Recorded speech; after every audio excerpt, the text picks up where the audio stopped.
Un pacte pour faire de Bordeaux une capitale verte, c'est ce qu'a lancé cette semaine Nicolas Pereira, un jeune entrepreneur bordelais. Il est avec nous ce soir. Bonsoir à vous Nicolas Pereira. Bonsoir.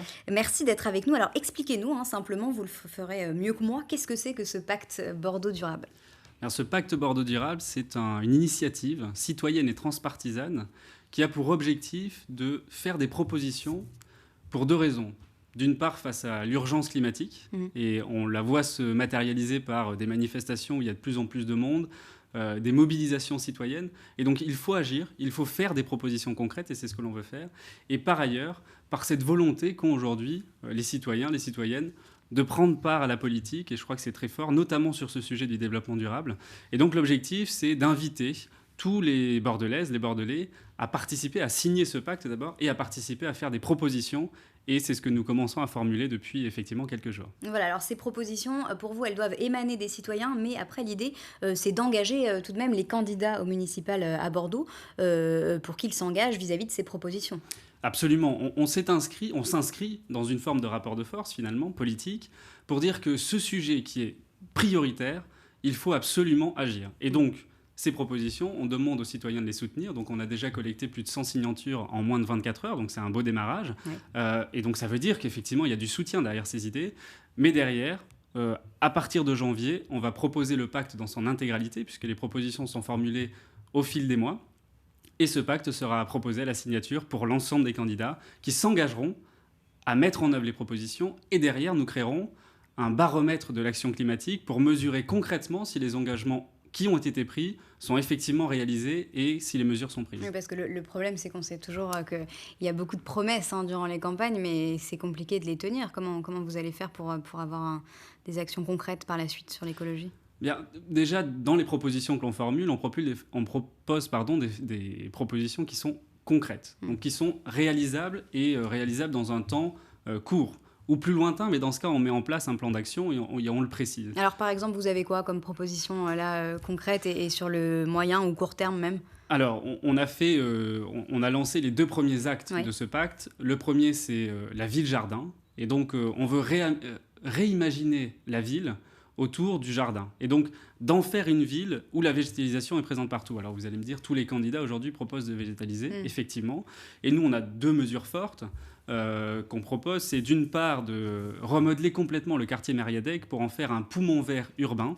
C'est un quartier qui a été un quartier de rénovation, qui a été un quartier modèle il y a des dizaines d'années à Bordeaux. Et aujourd'hui, on doit en faire le nouveau quartier modèle en mettant le végétal au centre de la rénovation de ce quartier. Et par ailleurs, on considère que la place des Quinconces doit redevenir un lieu de vie, qu'elle n'est pas aujourd'hui, excepté quand il y a des événements.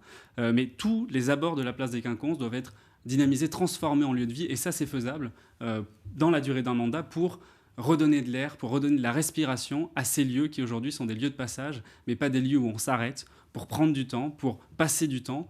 Et on va en faire un lieu pour les enfants, pour les familles, pour passer du temps, un lieu vert, un lieu respirable.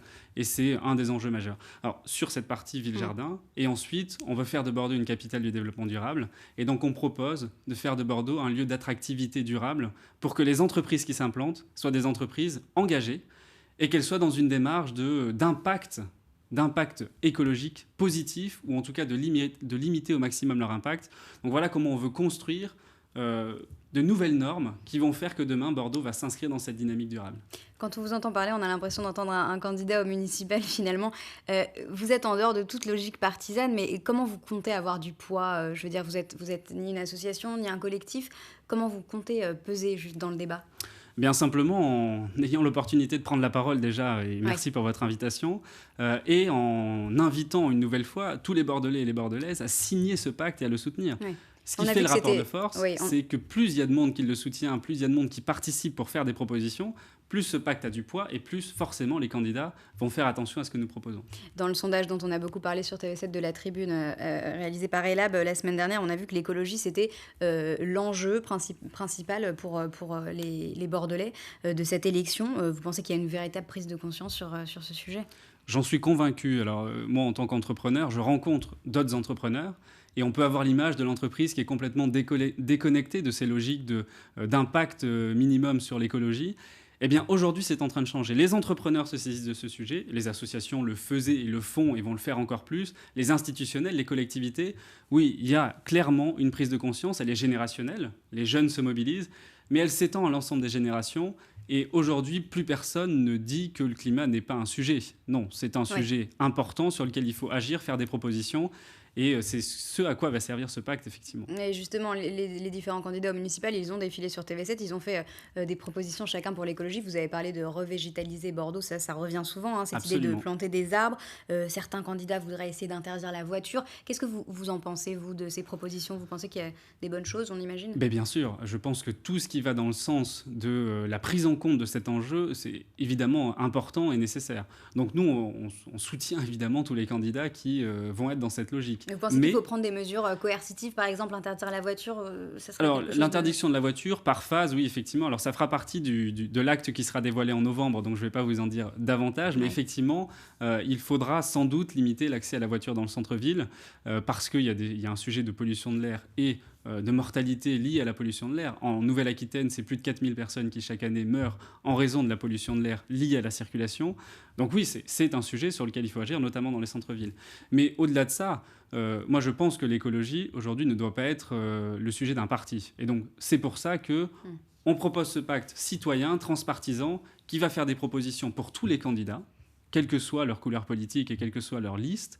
Et ensuite, eh bien, à chacun de s'en saisir et de mettre en place les mesures qu'on proposera. C'est vraiment important que ce sujet de l'écologie dépasse les clivages et qu'il soit repris par toutes les listes. Moi, je crois que c'est fondamental pour que cet enjeu il soit mis au cœur des politiques publiques demain, à Bordeaux et ailleurs, puisque l'objectif de ce pacte, c'est aussi de s'étendre et d'impulser ces dynamiques dans d'autres villes.